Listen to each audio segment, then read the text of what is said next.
அகர முதல எழுத்தெல்லாம் ஆதி பகவன் முதற்றே உலகு. பாக்குப்பன். வணக்கம். இன்று என் கதறல் வாங்குவோம் நாலடி. சான்றோர் பெருமக்களே, நாலடியாரில் இளமை நிலையாமையில் மற்றும் ஒரு பாடல் அருமையாக பாடியிருக்காரு. வெறி அயர் வெம்களத்து வேல்மகன் பாணி முறியார் நரும் கண்ணி முன்னர் தயங்க மறிகுலகு உண்டன்ன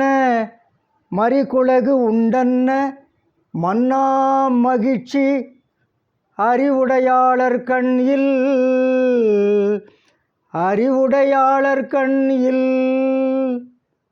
நாலடியார் அழகாக பாடியிருக்கிறாரு.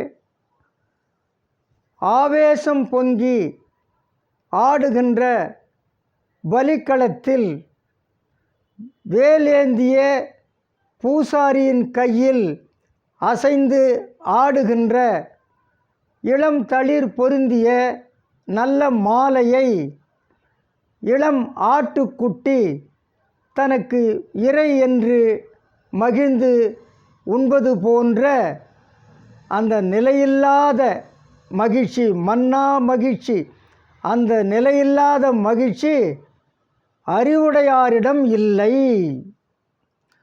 அந்த நிலையில்லாத மகிழ்ச்சி, அந்த அற்ப மகிழ்ச்சி அறிவுடையாரிடம் இல்லை. இளமை நிலையில்லாமை சொல்கிறார். ஆட்டுக்குட்டிக்கு முன்னால் இந்த பூசாரி ஆவேசம் பொங்கி ஆடுறான். நம்ம கிராமத்தில் தெய்வம் வந்துடுச்சின்னு சொல்லுவோம், சாமி வந்து ஆடுறான்னு சொல்லுவோம். அப்படி சாமி வந்து ஆடுறவன் கையில் இளம் தளிர், இளம் இலைகள் பொருந்திய மலர் மாலை இருக்குது. அது இப்படி அப்படியே ஆட்டிக்கிட்டு அவன் ஆடுறான். இந்த ஆட்டுக்குட்டியை கொஞ்ச நேரத்தில் வெட்ட போகிறான். தன்னை வெட்டப்போகிறான் என்பதை அறியாத இந்த ஆட்டுக்குட்டி அந்த பூசாரி கையில் ஆடுகின்ற இளம் தளிர் பொருந்திய அந்த மலர் மாலையை நமக்கு சாப்பாடு, நமக்கு இறை, நமக்கு உணவு என்று எண்ணி மகிழ்ந்து சாப்பிடுகிறது. அடப்பாவி ஆட்டுக்குட்டி, இன்னும் கொஞ்ச நேரத்தில் உன் கழுத்தில் கத்தி, அது தெரியாமல் இது இறை என்று எண்ணி மகிழ்கிறது.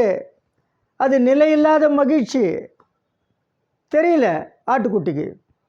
அப்படிப்பட்ட நிலையில்லாத மகிழ்ச்சி யார்கிட்ட கிடையாது? அறிவுடையாரிடம் அது கிடையாது. ஓஹோ, இப்படிலாம் வரும்னு அவனுக்கு முன்னாடியே தெரியும். அதை கண்டு அவன் மகிழ மாட்டான்.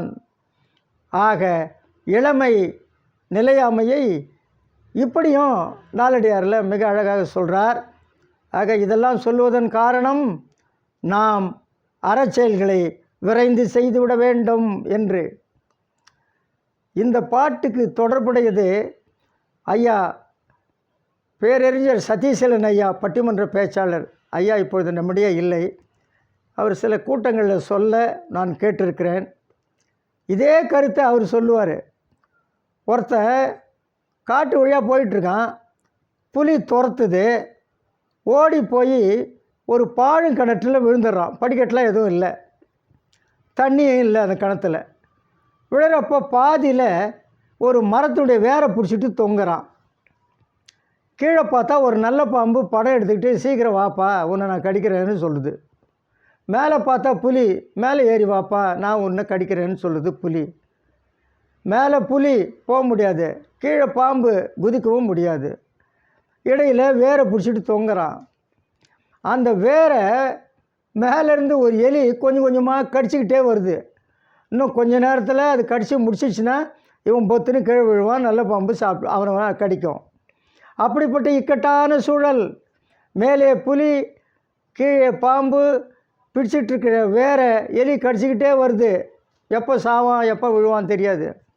அந்த சமயத்தில் அந்த கிணத்தங்கரையிலேருந்து ஒரு தேன் கூட்டிலேருந்து தேன் சொட்டுது, இவன் வாய்க்கு நேராக சொட்டுது.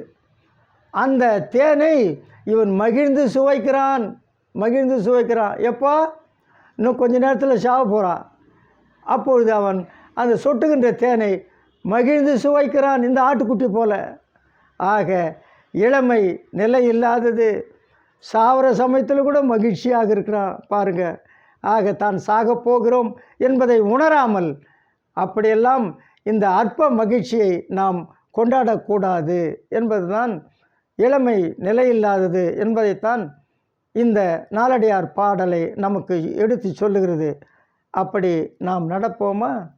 நன்றி, வணக்கம்.